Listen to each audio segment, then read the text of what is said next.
वैक हमने कहा जी इक्वल है किस चीज़ के, इक्विटी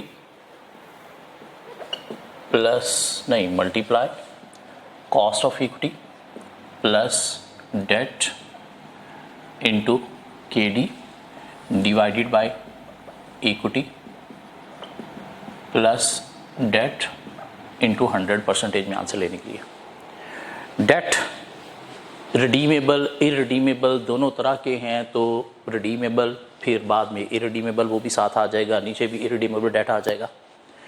रिडीमेबल इरिडीमेबल डेट भी हैं, साथ बैंक लोन भी है तो साथ बैंक लोन उसका रेट भी आ जाएगा, नीचे भी बैंक लोन आ जाएगा। ओवरड्राफ्ट भी है तो ओवरड्राफ्ट उसका रेट भी आ जाएगा, नीचे ओवरड्राफ्ट भी आ जाएगा। मीन जितनी भी टाइप्स के डेट हैं वो सारे हम सेपरेट लेंगे और सब के सेपरेट रेट होंगे, सब के सेपरेट के D mean cost of debt होंगी, तो उसके साथ मल्टीप्लाई करेंगे। डेट की जो कॉस्ट है, कॉस्ट ऑफ डेट के डी, ऑलवेज हमने यहाँ पे कौन सा यूज़ करना है, पोस्ट टैक्स। क्वेश्चन के अंदर अगर तो उसके साथ पोस्ट टैक्स लिखा हुआ है तो वो पोस्ट टैक्स ही है, अगर नहीं लिखा हुआ उसके साथ और टैक्स रेट क्वेश्चन में दिया गया है दिस मीन ये प्री टैक्स है, तो हमें उसे पोस्ट टैक्स में कन्वर्ट करना होगा। क्या ख्याल है? डेट चाहे रिडीमेबल है, चाहे इरिडीमेबल है, चाहे बैंक लोन है, चाहे ओवरड्राफ्ट है, इनके रेट जो हैं वो हमने कौन से लेने हैं, केडी कौन से लेने हैं, पोस्ट टैक्स। एक बात, इक्विटी और डेट हमें मार्केट वैल्यू पे लेने हैं। किस पे लेने हैं? मार्केट वैल्यू पे। इक्विटी की मार्केट वैल्यू कैसे निकालते हैं हम सीख चुके हैं, 4 मेथड्स। डेट की मार्केट वैल्यू कैसे निकालते हैं वो भी हम सीख चुके हैं ईयर 1 से onward.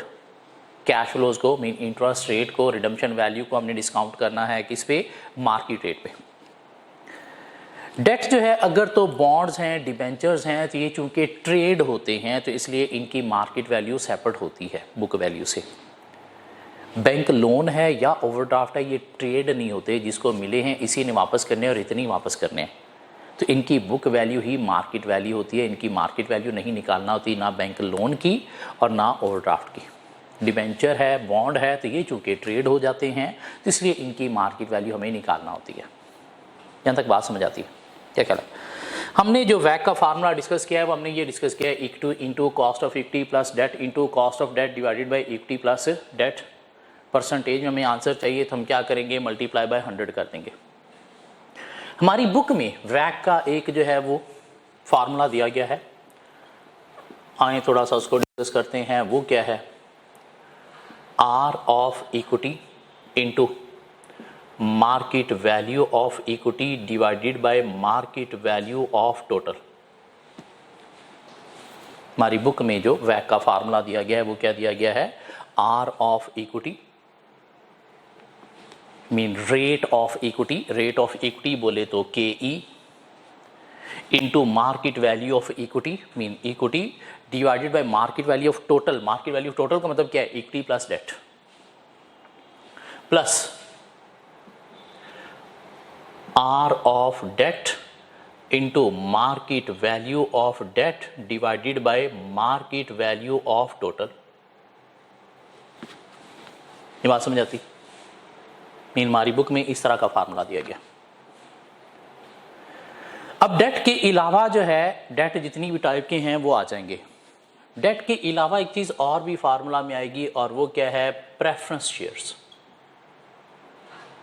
Preference shares into cost of debt of preference share, उसको हम किससे डिनोट करेंगे, केडीपी। मीन ये क्या है, कॉस्ट ऑफ डेट है, लेकिन ये क्या है, cost of debt of preference shares. और चूंकि प्रेफरेंस शेयर्स भी है तो साथ हम क्या करेंगे, इधर नीचे प्रेफरेंस शेयर्स की मार्केट वैल्यू भी ले लेंगे। तो हमारी बुक में फार्मूला को कंप्लीट करने के लिए क्या किया गया, प्लस आर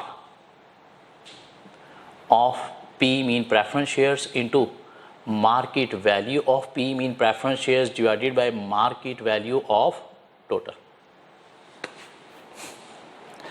मीन क्या किया जा रहा है, मल्टीप्लाई किया जा रहा है इक्विटी के रेट को किसके साथ, इक्विटी के वेट के साथ। वेट का मतलब क्या है, market value of equity divide by market value of total. और फिर इसमें ऐड किया जा रहा है क्या, rate of debt into weight of debt. Weight mean market value of debt, total का कितने परसेंट है। और प्लस किया जा रहा है क्या, रेट ऑफ प्रेफरेंस शेयर्स को किस चीज के साथ, मार्केट वैल्यू नहीं, रेट ऑफ प्रेफरेंस शेयर्स को मल्टीप्लाई किया जा रहा है किसके साथ, वेट ऑफ प्रेफरेंस शेयर्स के साथ।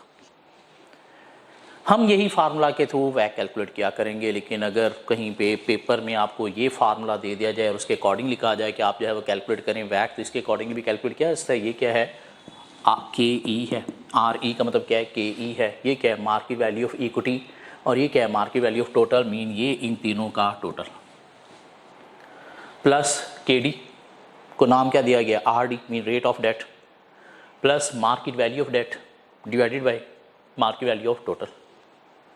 उस तरह से rate of preference shares mean K D P into market value of preference shares divided by total. क्या ख्याल है, हम यही सिंपल फार्मूला अपना यूज़ किया करेंगे वैक का। यहाँ तक बात समझ आती है। एक क्वेश्चन में आएगा, क्वेश्चन में मिलेगा, क्वेश्चन नंबर 54,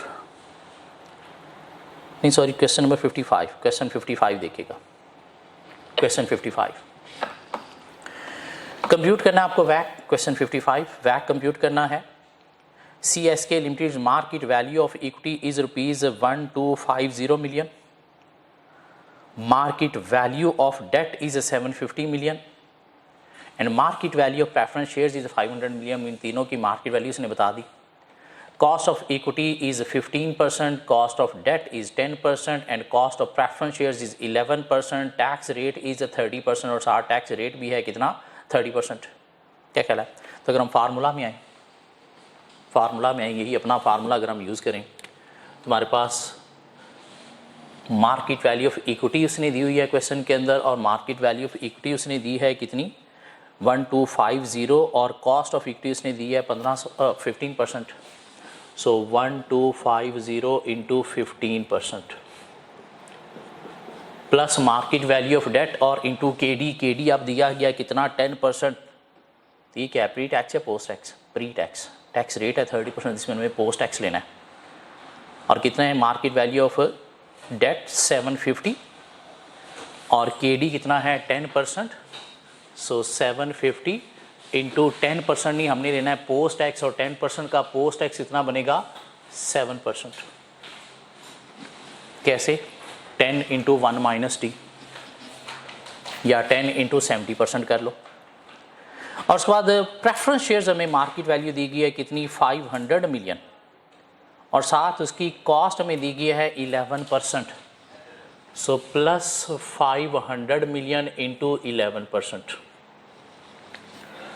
अब ये प्रेफरेंस शेयर्स का जो केडी है इसको हमने पोस्ट टैक्स क्यों नहीं लिया, नहीं लेना कभी भी। टैक्स का इफेक्ट हमने जो लेना है वो कहाँ पे लेना है, केडी पे लेना है। के ई पे टैक्स का कोई इफेक्ट नहीं आएगा। KDP mean cost of preference shares के ऊपर भी कोई टैक्स का इफेक्ट नहीं आएगा। क्यों नहीं आएगा, थोड़ी देर बाद में देखेंगे। कहीं पे टैक्स का इफेक्ट हमें टैक्स सेविंग मिलती है कहाँ पे, सिर्फ डेट पे, प्रेफरेंस शेयर्स पे नहीं, इक्विटी पे नहीं। तो इसलिए टैक्स का जो इफेक्ट हमने लेना है रेट पे, वो किसके रेट पे लेना है, सिर्फ और सिर्फ डेट के रेट पे लेना है, प्रेफरेंस शेयर्स के रेट पे नहीं लेना, इक्विटी के रेट पे हमें टैक्स का इफेक्ट नहीं लेना। और डिवाइड बाय हम कर देंगे क्या, 1250 mean equity plus 750 mean debt plus 500 mean preference shares, इसको इंटू हम 100 कर देंगे तो हमारे पास वैक आ जाएगा 11.8%। 11.8%। अब इसी को हम ये जो आज नया फार्मूला हमने वैक का जो हमारी बुक में दिया गया उसके अकॉर्डिंगली देखें क्या फार्मूला है, rate of equity. Rate of equity कितना है हमारे पास 15%। रेट ऑफ इक्विटी का मतलब क्या है, कॉस्ट ऑफ इक्विटी, ठीक है 15%, into weight of equity. Weight of equity क्या है, मार्केट वैल्यू ऑफ इक्विटी कितनी थी 1250 divide by market value of total, और टोटल कितना बनता है 1250 प्लस 750 2000 और 500 2500, तो डिवाइड बाय क्या कर दिया हमने 2500। अब इसको हमने मल्टीप्लाई करना है rate of debt. Rate of debt हमने कितना लिया है 7% post tax, into weight of debt. Weight of debt हम क्या निकालेंगे 750 market value of debt divide by total. Total कितना है 2500, प्लस हम करेंगे रेट ऑफ प्रेफरेंस शेयर्स और वो कितना है 11%, into market value of preference shares कितनी है 500, और मार्केट वैल्यू ऑफ टोटल हमने कितनी निकाली है 2500। इसके अकॉर्डिंग ज़रा मुझे वैक बताएंगे क्या सेम वही 11.8% बनता है। 11.8% ही बन रहा है। दिस मीन चाहे फार्मूला वो हो चाहे ये हो, मीन हमारी बुक का फार्मूला है, ये हमारा सिंप्लीफाइड किया हुआ फार्मूला है, जिसके थ्रू अंडरस्टैंड करना थोड़ा इजी है, लर्न करना भी इजी है। आप इसके अकॉर्डिंगली कैलकुलेशन कर लो, लेकिन ये फार्मूला भी पता होना चाहिए, क्यों कल को बड़े होके BFD में जाना है, वहाँ पे पता नहीं किस टीचर से पढ़ोगे, वो कोई और फार्मूला यूज़ करेगा, तो उस फार्मूला में आपको पता होना चाहिए कि ये चीज़ें क्या यूज़ हो रही हैं। क्या कहला BFD में ये फार्मूला भी आप अप्लाई कर सकते हो, ज़रूरी नहीं इसी फार्मूला के थ्रू ही कैलकुलेशन करोगे जी। तो हमने क्या किया, सिर्फ और सिर्फ वैक का आज एक नया फार्मूला और देखा है, और एक चीज़ हमने और देखी है कि इसके कंपोनेंट में इक्विटी डेट के साथ प्रेफरेंस शेयर्स भी आ सकते हैं। टैक्स का इफेक्ट हमने लेना है कहाँ पे, डेट के ऊपर लेना है, इक्विटी के ऊपर टैक्स का कोई इफेक्ट नहीं होता, प्रेफरेंस शेयर्स के ऊपर टैक्स का कोई इफेक्ट नहीं होता। क्यों नहीं होता? इक्विटी और प्रेफरेंस शेयर्स के ऊपर टैक्स का क्यों इफेक्ट नहीं होता? इधर एक मेरी एग्जांपल देखिएगा, सपोज कंपनी की जो सेल है वो है 100, कॉस्ट ऑफ सेल है सपोज 40, जीपी जो है वो आपके पास आया 60, कंपनी के पास जो एक्सपेंसेस हैं वो हैं सपोज 20 के, कंपनी का जो प्रॉफिट निकला वो कितना निकला 40 का, कंपनी सपोज इस पर टैक्स पे करती है at the rate of 30%, suppose वो बना कितना 12 बना, ठीक हो गया, सपोज 12 बना, तो कंपनी के पास जो है वो 28 क्या आ गया प्रॉफिट आफ्टर टैक्स। अब इस साल कंपनी का कोई लॉन्च और नहीं था।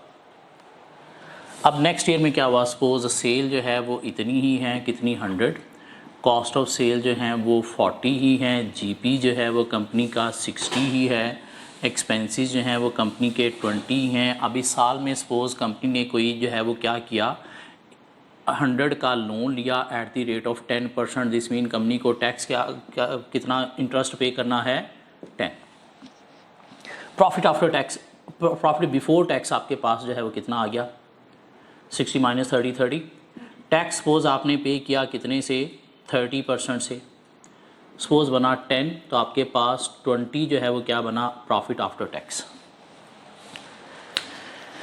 अब सेल आपकी 100 ही है, लेकिन पहले साल में लोन नहीं था तो आपने टैक्स पे किया 12, दूसरे साल में सेल 100 ही है, लेकिन लोन की वजह से आपने जो है वो 10 का इंटरेस्ट पे किया, तो टैक्स की अमाउंट कितनी होगी 12 की बजाय 10। ये जो बीच में दो कम टैक्स आपने पे किया, इसको नाम देते हैं टैक्स सेविंग का ड्यू टू डेट। मीन आपका डेट आने से, इंटरेस्ट की वजह से, मीन कॉस्ट ऑफ डेट की वजह से आपको क्या मिलता है, टैक्स सेविंग मिलती है। मीन देखा जाए तो ये 10 क्या है 10% रेट, लेकिन इफेक्टिवली अगर आप देखो तो आपने 10 नहीं, ये 2 का टैक्स बचाया भी है इसकी वजह से। दिस मीन इफेक्टिवली आपने जो इंटरेस्ट पे किया है वो 10 नहीं 8 पे किया है। मीन किस रेट से पे किया है 8% से। इसलिए हम क्या करते हैं, इधर ये जो रेट लेते हैं ये कौन सा लेते हैं, पोस्ट टैक्स लेते हैं, प्री टैक्स नहीं लेते। मीन कंपनी को इफेक्टिवली क्या पड़ रहा है टैक्स रेट वो आपने लेना है, कंपनी को इफेक्टिवली टैक्स रेट क्या पड़ रहा है, टैक्स रेट नहीं सॉरी इंटरेस्ट रेट क्या पड़ रहा है। अब बात करें जी, हम इक्विटी का जो डिविडेंड पे करते हैं वो कब पे करते हैं, प्रॉफिट आफ्टर टैक्स के बाद पे करते हैं। तो क्या डिविडेंड की वजह से, इक्विटी की वजह से कोई आपको टैक्स सेविंग मिल रही है? नहीं।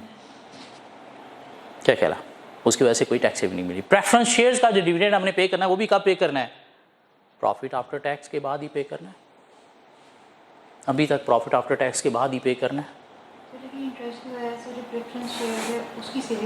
प्रेफरेंस शेयर्स, एक इन्वेस्टर ने आपको शेयर दिए हैं, शेयर खरीदे हैं आपके सपोज 100 के, उसने कहा है कि भाई मुझे जो है वो क्या करना है, इतने % इसके ऊपर डिविडेंड चाहिए।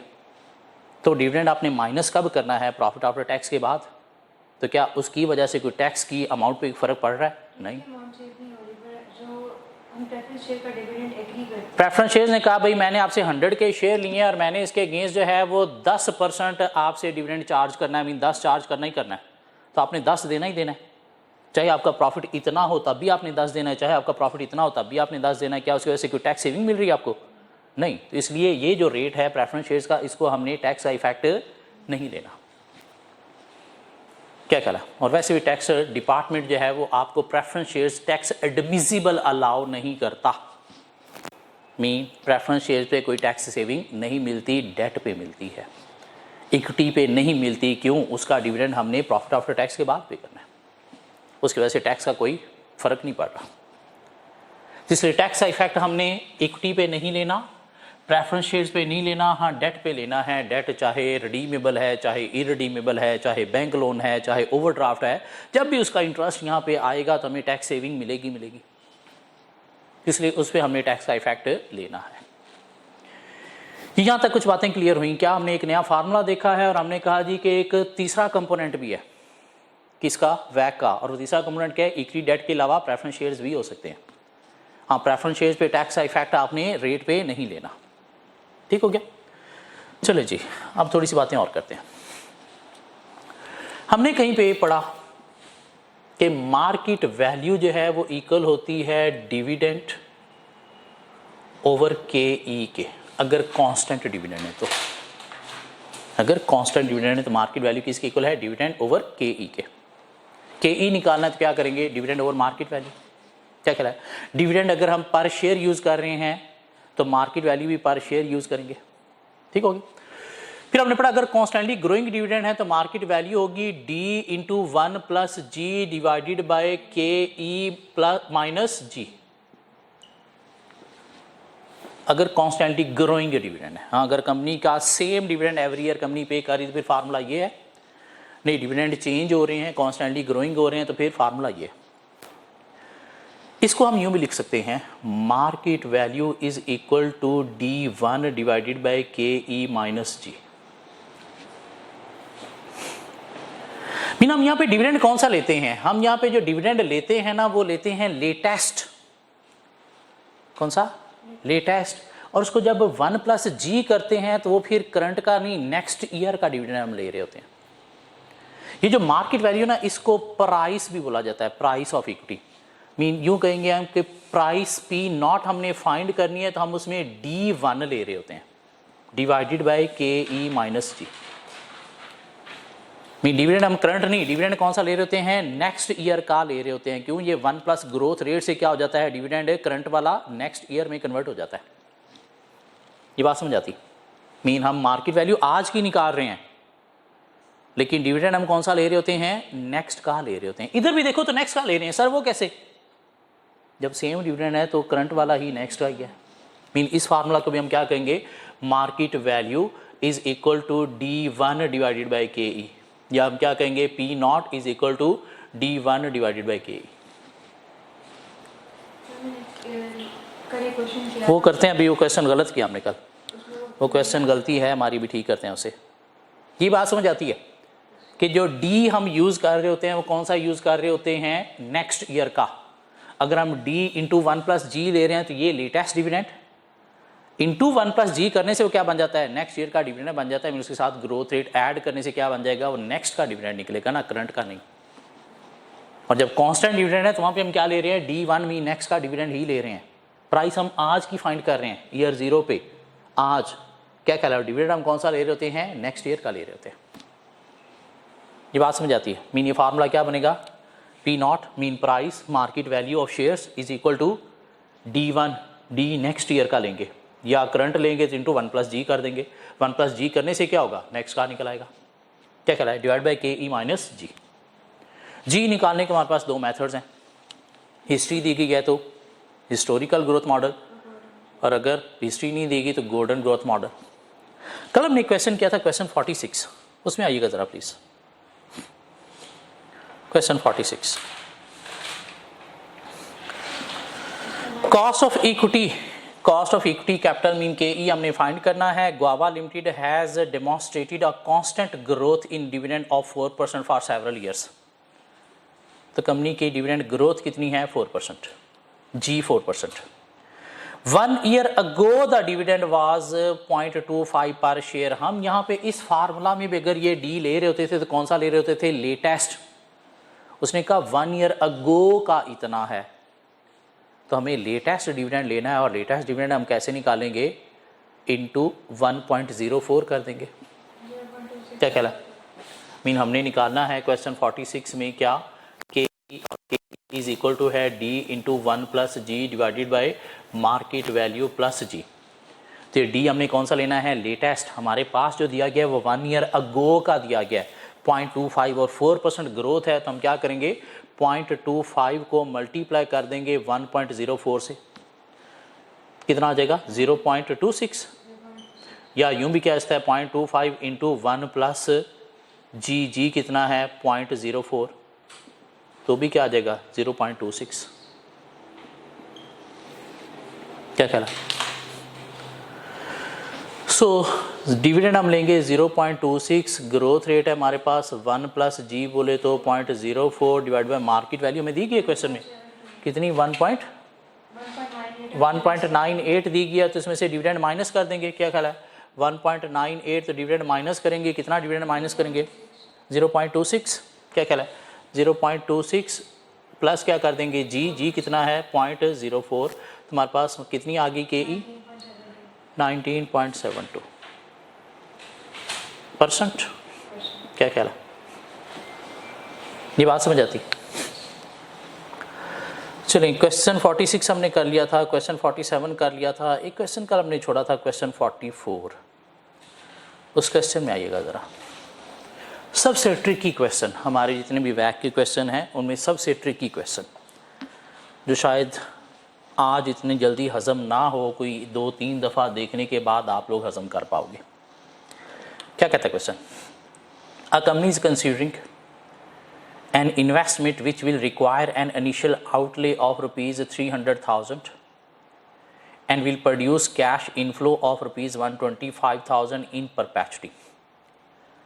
ये कंपनी एक प्रोजेक्ट में 3 लाख इन्वेस्ट करने जा रही है जहाँ से 125,000 का कैश इनफ्लो मिलेगा, कब तक, ताहयात। Other details are as follows. Share capital company का 10 मिलियन है, रुपीज़ 0.25 शेयर्स हैं। हमने कभी भी ऑथोराइज शेयर कैपिटल ना अकाउंटिंग में बैलेंस शीट में लिखने के लिए यूज़ होता है, और यहाँ पे भी हमने जब भी इक्विटी लेनी है तो कौन सी लेनी है, ऑथोराइज शेयर कैपिटल नहीं, जो शेयर इशू में। इशूड शेयर कैपिटल है कंपनी का 5 मिलियन और उसकी फेस वैल्यू पार वैल्यू है कितनी 0.25 पर शेयर। हमने पार वैल्यू को इग्नोर करना होता है, हमें मार्केट वैल्यू चाहिए होती है। करंट मार्केट प्राइस पर शेयर कम डिव चल रही है 1.25, हमें कौन सी प्राइस यूज करना होती है, कम डिव या x div, x div. Normal annual dividend company पे करती है कितना 0.25, तो यहां से हम एक्स डिव प्राइस निकाल सकते हैं, 1 आ जाएगी। क्या ख्याल है? If the company accept the project, अगर कंपनी प्रोजेक्ट एक्सेप्ट करती है एंड फाइनेंस इट, और उसे फाइनेंस करना है by reducing the fourth coming dividend, तो फाइनेंसिंग कहाँ से होगी, फोर्थ कमिंग डिविडेंड से। What will be the new share price, कौन सी कम डिव, हम पहले एक्स डिव निकालेंगे फिर कम डिव की तरफ आएंगे। अब इस सिनेरियो को अगर देखें तो कंपनी को 3 लाख की इन्वेस्टमेंट करनी है जहाँ से 125,000 का रिटर्न आना है एवरी ईयर। पैसा शेयर होल्डर से मांगा, शेयर होल्डर ने कहा भाई हमारे पास पैसा नहीं है, हमारा जो कमिंग डिविडेंड होगा आप उसमें से ये पैसा लेके हमें डिविडेंड कम पे करना। ये बात पहले हजम करने की कोशिश करो कि कहाँ से हमने इसकी फाइनेंसिंग करनी है, फोर्थ कमिंग डिविडेंड से। कंपनी डिविडेंड देती कितना है करंटली 0.25 पर शेयर। क्या ख्याल है 0.25 पर शेयर, ऐसे ही है? क्या ख्याल है? तो मुझे अगर आपने कमिंग डिविडेंड में से ये पैसा देना है तो आपको देखना पड़ेगा पर शेयर होल्डर कितना डिविडेंड में से निकालना है। क्या ख्याल है? तो हमने जो है वो देना है कितना 300,000 और हमने हर शेयर होल्डर से लेके देना है ना। क्या ख्याल है? तुम्हारे पास टोटल शेयर होल्डर कितने हैं 5 मिलियन, तो पर शेयर होल्डर आपको कितना जो है वो डिविडेंड से निकालना है 0.06। मीन कमिंग डिविडेंड जो है वो 0.06 से कम पे करोगे आप, जो नॉर्मली आप कितना पे करते हो 0.25। क्या ख्याल है? तो 0.25 आप पे करते हो, तो दिस मीन जो फोर्थ कमिंग डिविडेंड आपका होगा वो कितना होगा, फोर्थ कमिंग डिविडेंड जो आपका होगा वो कितना होगा 0.19।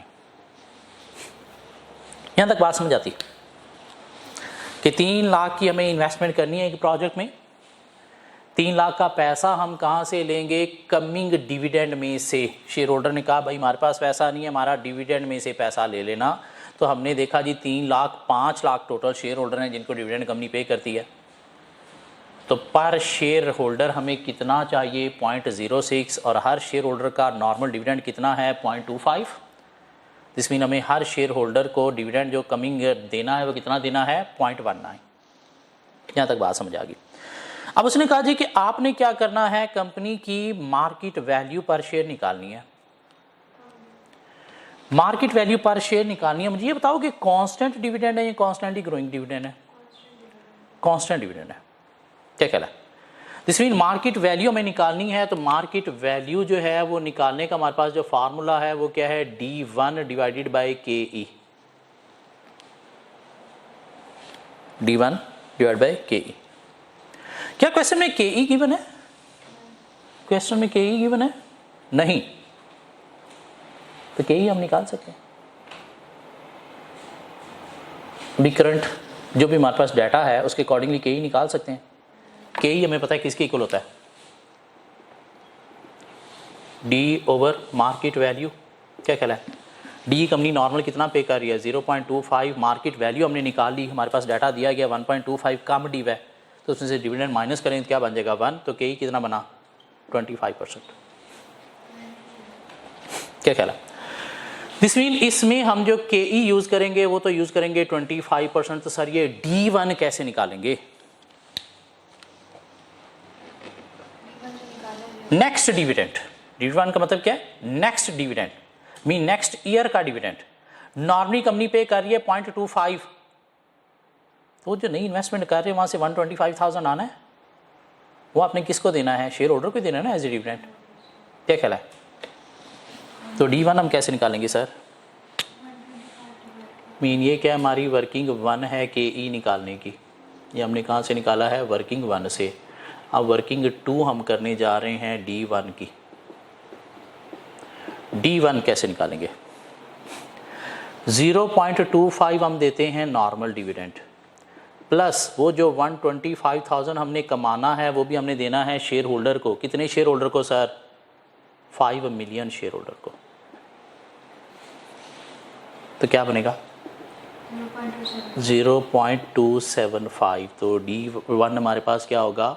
0.275। तो इसके अकॉर्डिंगली मुझे मार्केट वैल्यू दे दोगे क्या निकली? 1.1।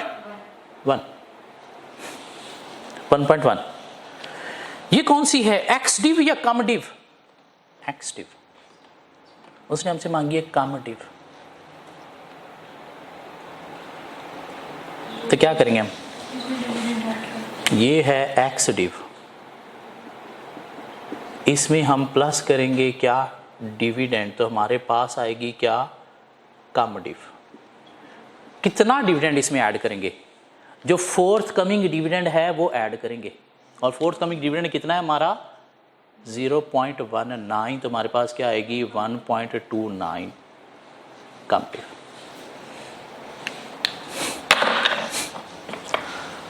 एक मोस्ट टेक्निकल क्वेश्चन है हमारे वैक के जितने भी क्वेश्चन है उनमें सबसे टेक्निकल क्वेश्चन ये है कि कंपनी 3 लाख की इन्वेस्टमेंट करने जा रही है, पैसा शेयर होल्डर के फोर्थ कमिंग डिविडेंड से निकालना है।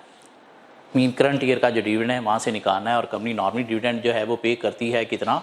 0.25। तो आपको ये 3 लाख की इन्वेस्टमेंट डिविडेंड से निकालनी है। डिविडेंड कितने शेयर होल्डर को दिया जाता है? 5 लाख को। तो पर शेयर होल्डर आपने कितना डिविडेंड निकालना है? 0.06। दिस मीन इतना डिविडेंड इस साल का नहीं, कितना पे करोगे? 0.19। ठीक हो गया? अब हमें चाहिए कि ये जो नई इन्वेस्टमेंट है इसकी सूरत में नई शेयर प्राइस मार्केट वैल्यू क्या होगी? तो मार्केट वैल्यू हमें पता है इक्वल है किस चीज़ के? D1 divided by KE। D over KE नहीं, D1 ओवर KE। और D1 नेक्स्ट ईयर का डिविडेंड, लेकिन हमें KE भी चाहिए। तो KE करंट डाटा के अकॉर्डिंगली हमने निकाल लिया D divide by market value, और करंटली जो कंपनी D पे कर रही है वो कितना है? 0.25। मार्केट वैल्यू कितनी है? X div 1। तो 25% KE आ गया। 0.25 जो हमने देखो ना, आप करंटली डिविडेंड नॉर्मली इतना पे कर रहे हो, तो अब वो जो नई इन्वेस्टमेंट से आना है वो भी आपने एज ए डिविडेंड पे करना है। क्या ख्याल है? तो डिविडेंड फोर्थ कमिंग नहीं, नेक्स्ट ईयर का कितना होगा? 2.25 जो नॉर्मल पे करते हो, और साथ ही जो नई इन्वेस्टमेंट की वजह से बढ़ना है, वो बढ़ना कितना है? इतना।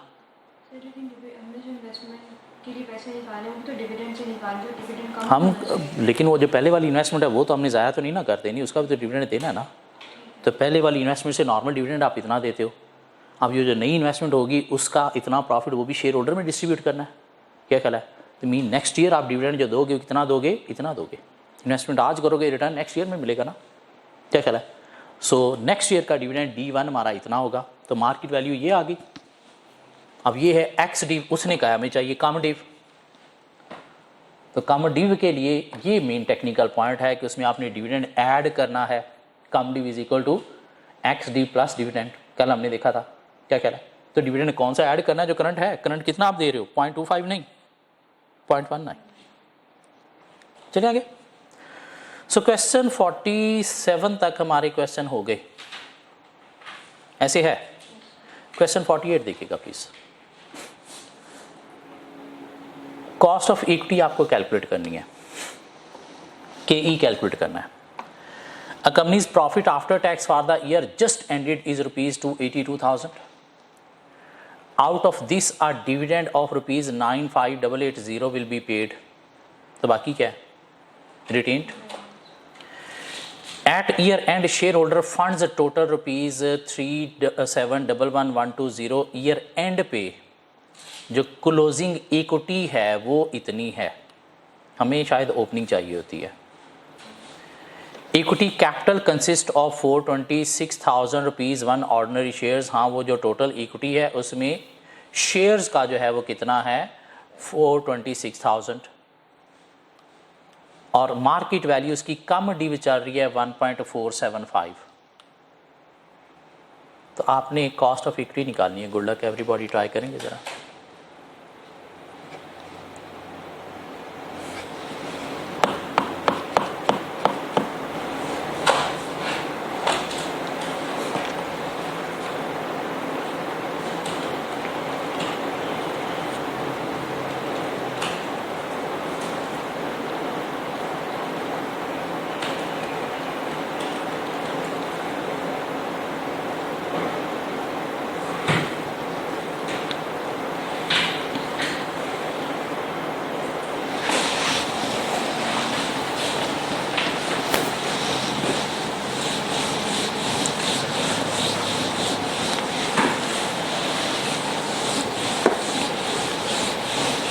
एक और टेक्निकल क्वेश्चन, इजी नहीं लेना इसको भी।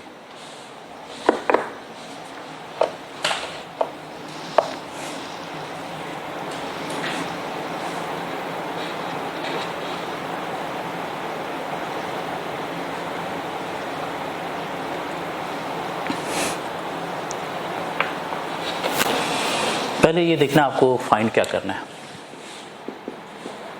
आपको फाइंड करना है KE जो इक्वल है किस चीज़ के? D into 1 plus G divide by market value plus G। D शायद उसने आपको दिया हुआ है, G आपको फाइंड करना पड़ेगा। Market value of equity X div लेनी है आपने, कम डिव दी गई है, आपने X डिव लेनी है। और आपके पास जो डिविडेंड मार्केट वैल्यू दी गई है वो पर शेयर दी गई है। डिविडेंड आपके पास टोटल दिया गया, पर शेयर नहीं दिया गया।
कितनी के ई नहीं, आइएगा देखिएगा ज़रा,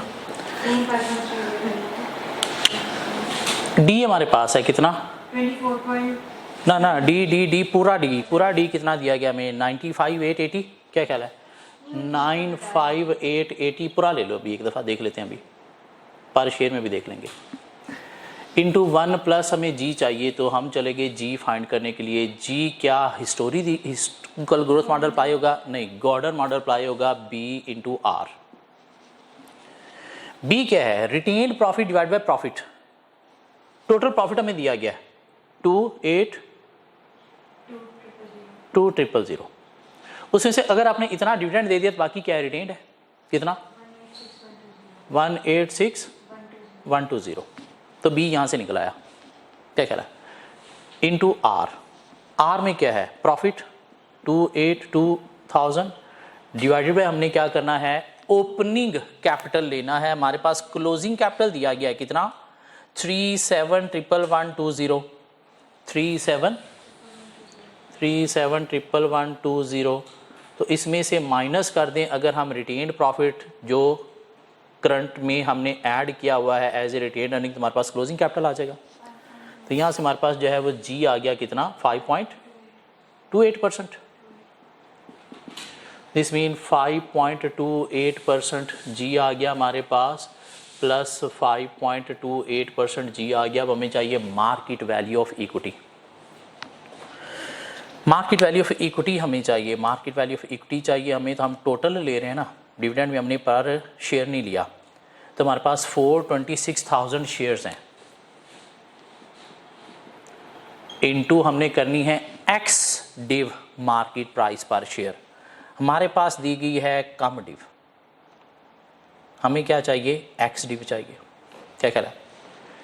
सो एक्स डिव के लिए हम क्या करेंगे मार्केट वैल्यू पर शेयर के लिए कम डिव दी गई है कितनी 1.475, इसमें अगर हम ऐड कर दें डिविडेंड तो हमारे पास के माइनस कर दें डिविडेंड, माइनस करेंगे डिविडेंड तो हमारे पास आ जाएगी क्या एक्स डिव, और पर शेयर अगर हमारे पास प्राइस है तो हमें डिविडेंड पर शेयर पहले निकालना पड़ेगा, वो कैसे निकलेगा 95,880 divided by number of shares कितने हैं 426,000, तो हमारे पास क्या आ गई,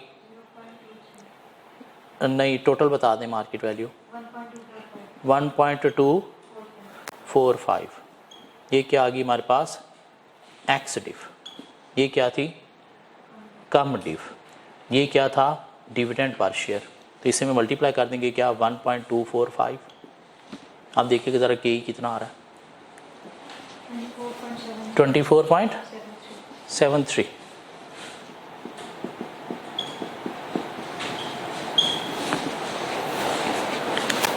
क्या कह रहा है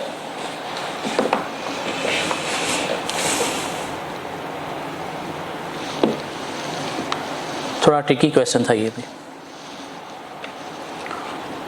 46 थोड़ा ट्रिकी क्वेश्चन था, 44 ट्रिकी क्वेश्चन था, 45 ट्रिकी क्वेश्चन था, 48 भी ट्रिकी क्वेश्चन था, 47 हाँ डाटा ज़्यादा था लेकिन अगर समझ आ गई तो मुश्किल नहीं था। अब आगे कुछ आसान क्वेश्चन भी कर लेते हैं 2-3 और। Question 49,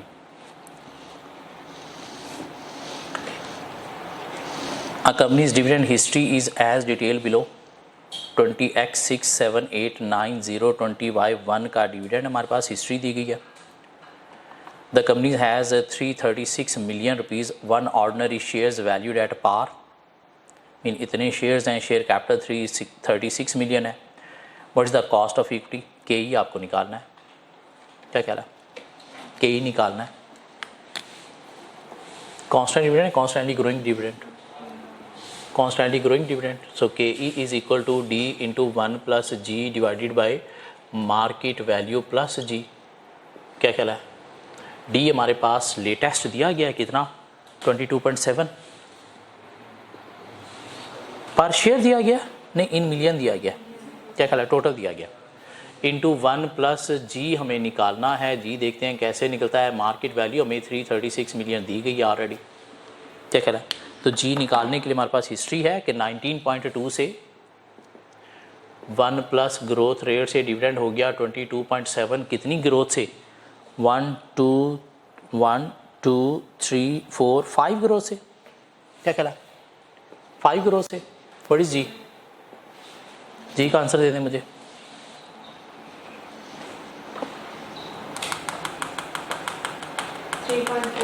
three point 3.41%। सो 3.41% प्लस 3.41%, तो मुझे बता दें कितना के ई निकला।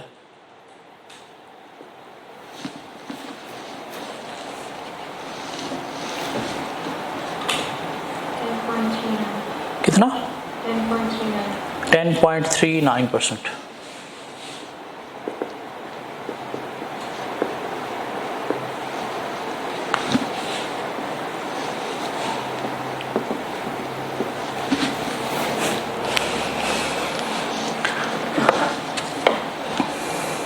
कॉपी करें, फिर क्वेश्चन 50 पे चलते हैं।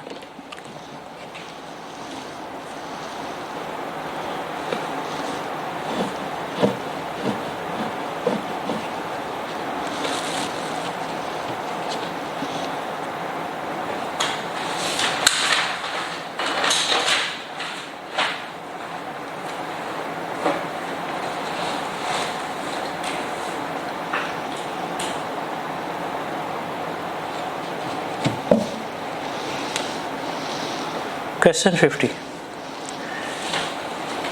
Cost of equity K E आपको निकालना है। Apple limited has paid the following dividend over recent years 20x 89012 के ये डिविडेंड है। The market capitalization is this one, this reflect the 20/2 dividend due to be paid shortly. तो ये तो simple question है, क्या कह रहा है, बस के ई का आंसर दे दें मुझे।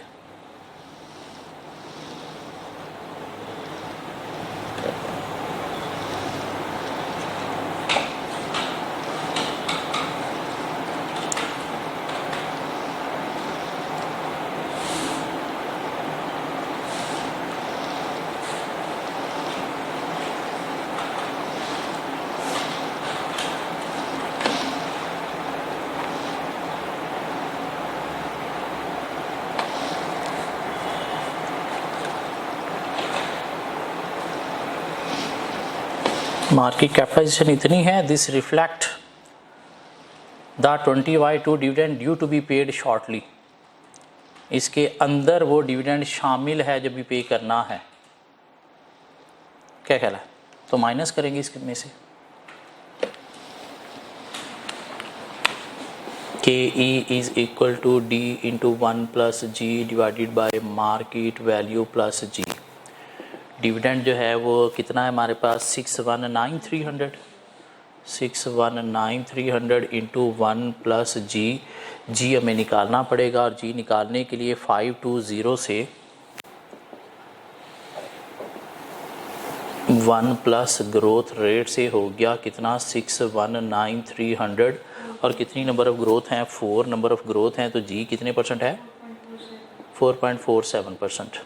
सो 4.47% डिवाइडेड बाय मार्केट वैल्यू से हमें कैपिटलाइजेशन दी हुई है कितनी 6587100 में से हमने वो डिविडेंड जब भी पे करना है वो इसमें शामिल है तो वो माइनस कर दो और प्लस 4.47% कर दो, तो हमारे पास के ई आ गया कितना, के ई आ गया कितना 15.31%। 15.31%। दोबारा चेक कर लें के ई कितने परसेंट आ रहा है। क्वेश्चन 50,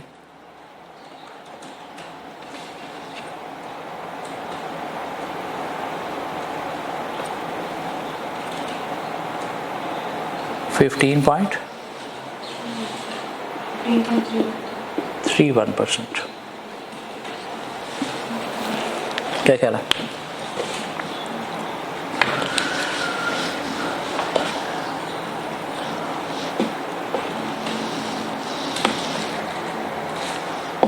नेक्स्ट क्वेश्चन देखिएगा क्वेश्चन 51। 31 नहीं है exact. Question 51, cost of equity आपको कैलकुलेट करना है, के ई ही कैलकुलेट करना है। Pumpkin limited in recent years can be summarized as follows: 20x0, 20x1, 20x2, 3, 4, 5, 6 onward, 20y0 and 20y1।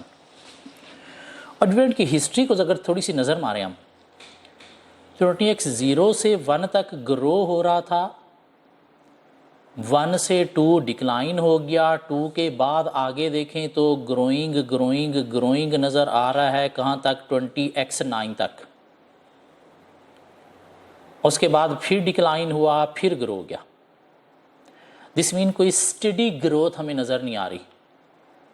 तो जब भी आपने ग्रोथ रेट लेना है ना, तो आपने उन ईयर्स की ग्रोथ रेट निकालने के लिए डाटा यूज़ करना है जहाँ पे कोई स्टडी ग्रोथ नज़र आ रही हो। और इसमें देखें तो हमें स्टडी ग्रोथ जो नज़र आ रही है वो नज़र आ रही है 20x2 से लेकर कहाँ तक? 20x9 तक। जो स्टडी ग्रोथ हमें नज़र आ रही है वो देखा जाए तो 20x2 से लेकर 20x9 तक नज़र आ रही है। तो इसको ज़रा आप ब्रैकेट में कर लें और ये आपके पास कुछ ईयर्स की ग्रोथ आ गई। कहता है current market capitalization of equity is 22.63 million market value. The 20y1 dividend have been paid recently. Pay हो चुका है, मीन इसके अंदर शामिल नहीं है, इसके अंदर शामिल नहीं है। The dividend paid in 20y0 and 20y1 were wholly uncharacteristics। 20y0 और 20y1 का जो डिविडेंड है ये पागल डिविडेंड है, मीन नॉर्मल नहीं है ये। और जो है ही पागल, जो नॉर्मल नहीं है, उसे हम कैलकुलेशन में यूज़ नहीं करेंगे। And it is widely believed that farmer trend will be री एस्टैब्लिश इन 20y2 और 20y2 में वही ग्रोथ रेट दोबारा से एस्टैब्लिश हो जाएगा जो इससे पीछे था। इससे पीछे कहाँ तक? 20x9 तक। तो यहाँ पे भी उसने इंडिकेशन दे दी कि आपने क्या करना है, 20x9 तक का जी निकालना है। क्या ख्याल है? और हमने जो कॉस्ट ऑफ इक्विटी निकालनी है वो कहाँ पे निकालनी है? 20x2 में निकालनी है। क्या ख्याल है? 20x2 में निकालनी है। ट्राई करेंगे sir.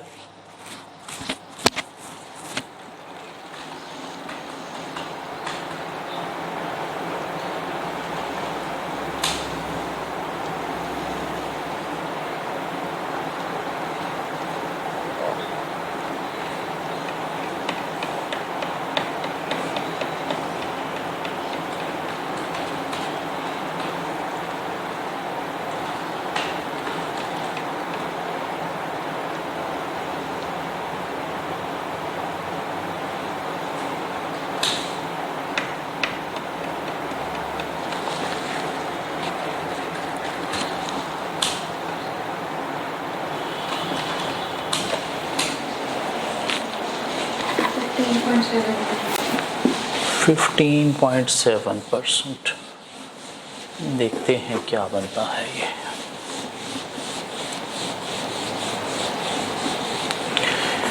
Ji cost of equity हमें निकालनी। क्वेश्चन नंबर क्या? 51। सो कॉस्ट ऑफ इक्विटी हमने कहा G D into 1 plus G divided by market value plus G के इक्वल होती है। हमें डी भी चाहिए, हमें जी भी चाहिए, मार्केट वैल्यू दी गई है सिर्फ। जी निकालने के लिए देखेगा जी, हमने कहा जी कि 610 से डिविडेंड 1 प्लस जी के साथ हो गया कितना? 1190। कितनी ग्रोथ? 7 ग्रोथ के साथ। तो जी आ गया हमारे पास 10%। ठीक हो गया। हमें जो के ई चाहिए वो कहाँ पे चाहिए? 20y2 में चाहिए। इसमें डिविडेंड हमें ये जो चाहिए डी, ये कौन सा चाहिए? 20y2 वाला चाहिए, नहीं 3 वाला चाहिए। लेकिन अगर 2 वाला निकल आए तो इंटू 1 प्लस जी कर देंगे तो ऑटोमेटिकली 3 वाला बन जाएगा। क्या ख्याल है? और उसने कहा बीच में ये 2 साल हैं 20y01, ये पागल साल थे और ग्रोथ रेट 20y2 में भी वही चलेगा 10% जो पहले था। क्या ख्याल है? दिस मीन हमारे पास जो 20x9 का डिविडेंड है वो कितना है? 1190।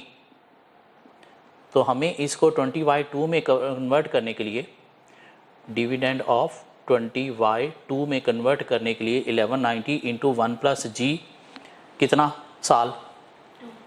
नहीं, 9 से 10 तक 1, 9 से 0 तक 1, 0 से 1 तक 2 और 1 से 2 तक 3। क्या ख्याल है? 9 का हमारे पास है ना, उसको हमने लेके जाना है 20y2 में। सो 9 से 20y0 तक 1, 20y1 तक 2 ग्रोथ और 20y2 तक 3 ग्रोथ हमें लेना पड़ेंगी। तो रेज टू पावर 3 करेंगे तो कितना आया? 1548।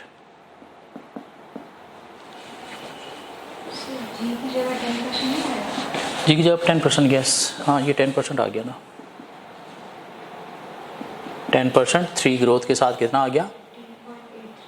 15.83, 1584 या 48?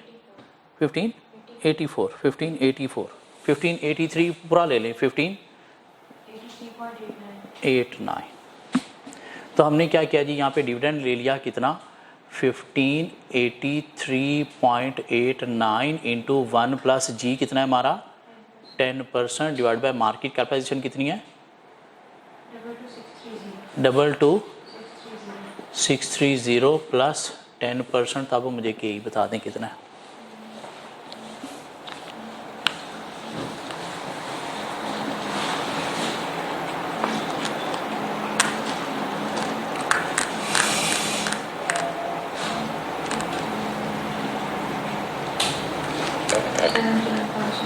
$17.69, 17.7%।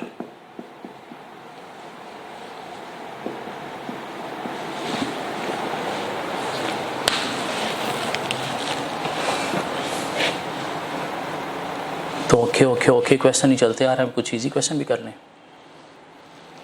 चलें 2-3 इजी क्वेश्चन करके ख़त्म करते हैं। Question 52, A company's capital structure include 50 million 8% irredeemable debenture, redeemable नहीं irredeemable, coupon rate 8%, book value 50 million, valued at rupees 85 per 100 nominal value। तो ये क्या है? एक सॉल्व वाले की मार्केट वैल्यू कितनी? 85। Corporation tax is charge at 10%। तो आपको क्या निकालना है? KD निकालना है, कॉस्ट ऑफ डेट निकालना है। क्या कहला? KD निकालना है, इररिडीमेबल डेट है। ये तो बहुत सिंपल सा क्वेश्चन है। हमने कहा जी कि मार्केट वैल्यू जो है वो डेट की इक्वल होती है interest into 1 minus T divided bye KD के। तो KD जो है वो इक्वल होगा किस चीज़ के? Interest into 1 minus T divided by market value के। तो इंटरेस्ट कितना है? 8%, 8 इंटू 1 माइनस 30%, टैक्स रेट भी है, और मार्केट वैल्यू उसने दी गई कितनी? 100 वाले की 85। तो KD कितना आ गया post tax? Post tax KD दे दें मुझे क्वेश्चन 52 का कितना? 6.58%। ये तो बच्चे वाला क्वेश्चन था ना, यकीनन हमारी आई कैप बुक का होगा। Question 53, A company has in issue 20 million 7.5% irredeemable debenture, 7.5 coupon rate, 20 million book value, irredeemable debt है डिवेंचर।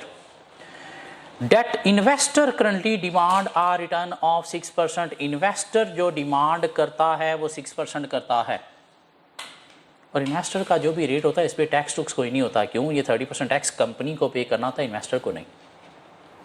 और जब आप इन्वेस्टर के रेट को यूज करते हुए मार्केट वैल्यू निकालते हो तो इसमें टैक्स का इफेक्ट नहीं लेना। Interest is paid annually and the last payment was made several weeks ago. Tax rate is 30%. Calculate cost of debt. KD निकालना है आपको, KD निकालना है आपको। Question 53 sir, KD irredeemable debt है तो किसके इक्वल है? Interest into 1 minus T divided by market value. क्यों? कंपनी के पांडव से तो आपने KD जब निकालना है, कॉस्ट ऑफ डेट इन्वेस्टर के लिए नहीं, कंपनी के पांडव से होती है कि कंपनी को डेट की कितनी कॉस्ट पड़ रही है। KD इन्वेस्टर के पांडव से नहीं होता। हाँ, अगर इन्वेस्टर का रेट यूज कर रहे हो तो मार्केट वैल्यू इन्वेस्टर के पांडव से आप निकालोगे। तो हमें इंटरेस्ट का तो पता है सर कितना है? 7.5। टैक्स का भी पता है कितना? 30%। तो मार्केट वैल्यू में निकालनी है। मार्केट वैल्यू निकालने के लिए हमारे पास फार्मूला क्या है? Interest over rate. रेट किसका? इन्वेस्टर का। अब जब इन्वेस्टर का रेट यूज कर रहे हो तो टैक्स का इफेक्ट नहीं लोगे। 7.5 और इन्वेस्टर का रेट कितना है 6%, मार्केट वैल्यू कितनी आ गई 125, तो डिवाइड बाय 125 करोगे तो आपके पास KD आ गया कितना,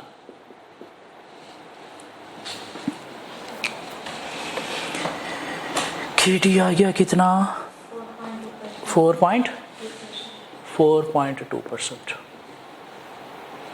क्या कहला, जब आप इन्वेस्टर का रेट यूज़ कर रहे हो तो इन्वेस्टर टैक्स टूक्स नहीं पे करता, ये 30% टैक्स सेविंग किसके लिए होती है, कंपनी के लिए।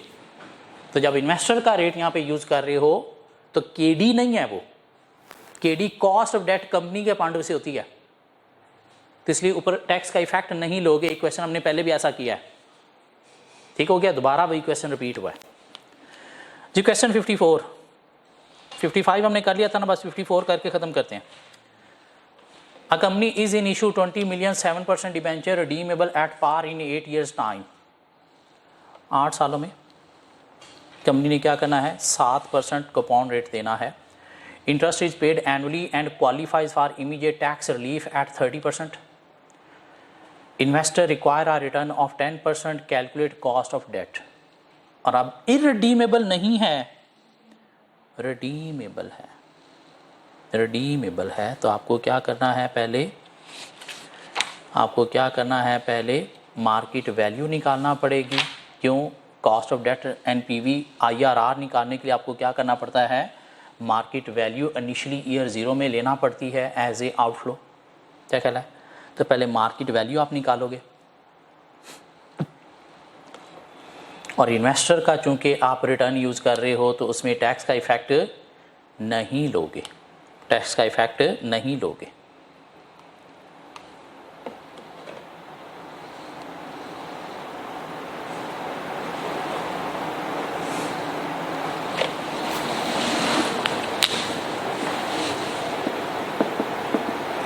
सो मार्केट वैल्यू निकालने के लिए हम क्या कर रहे हैं जी, ईयर 1 टू ईयर 8 हम जो है वो क्या करेंगे, इंटरेस्ट देंगे कितने का, 7 का, और ईयर 8 में हम क्या करेंगे, रिडम्पशन वैल्यू होगी कितने की, हम एक 100 वाले बॉन्ड को लेके चल रहे हैं 100 की।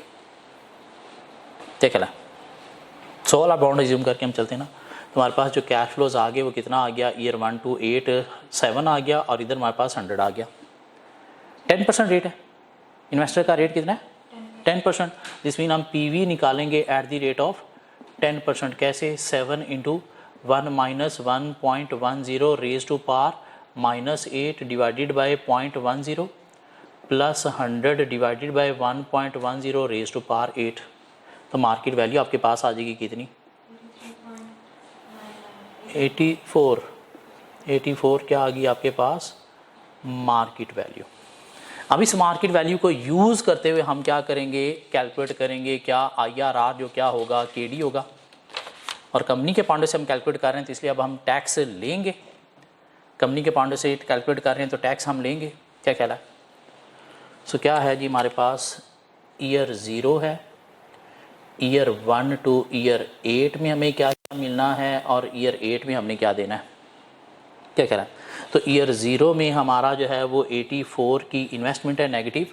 ईयर 1 टू 8 अगर हम देखें तो 7 माइनस टैक्स अगर हम कर दें 4.9, कैसे ये निकाला है, 7 इंटू 70%, टैक्स का इफेक्ट माइनस करके, और रिडम्पशन कितनी है हमारी 100 की। क्या कहला है, पहली PV हम निकालते हैं किस रेट पे सर, 10% पे, तो पहली PV हम निकालेंगे PV at the rate of 10%, तो 84 नेगेटिव वैसे ही आ जाएगा, और ये जो है वो 10% पे PV अगर हम निकालें 4.9 की 8 सालों की एंटी फैक्टर अप्लाई करेंगे। क्या कहला है, 4.9 इंटू हम करेंगे 1 minus 1.10 raise to power -10 divide by 0.10, और ये हमारे पास आ जाएगा 100 divided by 1.10 raise to power 8। तो हमारे पास NPV जो पहली आ जाएगी वो कितनी आएगी, 10% पे NPV कितनी आएगी, पॉजिटिव आएगी या नेगेटिव आएगी,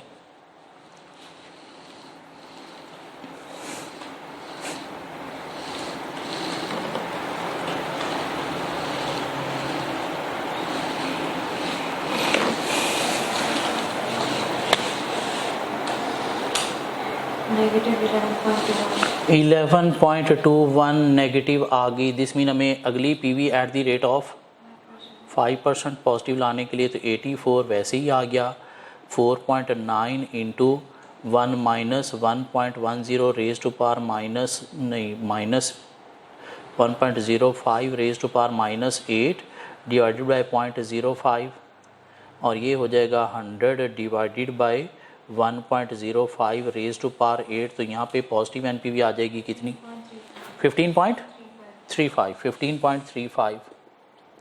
तो IRR के लिए हम क्या करेंगे जी? IRR इज इक्वल टू छोटा वाला रेट 5%, उसकी NPV 15.35, उसकी NPV 15.35 माइनस प्लस हो जाएगा 11.21 इंटू 5%, तो आपके पास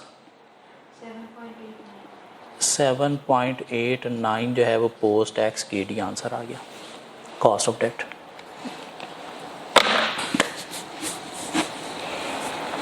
क्या ख्याल है? कुछ ट्रिकी क्वेश्चन आज हमने किए, हाँ एक दो इजी भी थे सर, लेकिन 3-4 ट्रिकी क्वेश्चन आज हमने किए। क्वेश्चन 55 तक हमारे जो है सारे क्वेश्चन कंप्लीट हो चुके हैं, कोई क्वेश्चन नहीं छोड़ा हुआ। एक मैंने उधार किया था प्रीवियस लेक्चर में 44, आज करवा दिया। सो नेक्स्ट क्लास तक कोशिश करना ये 55 क्वेश्चन आपके पास अटेम्प्टेड होने चाहिए। होपफुली नेक्स्ट क्लास में वैक की कुछ और नई बातें करेंगे।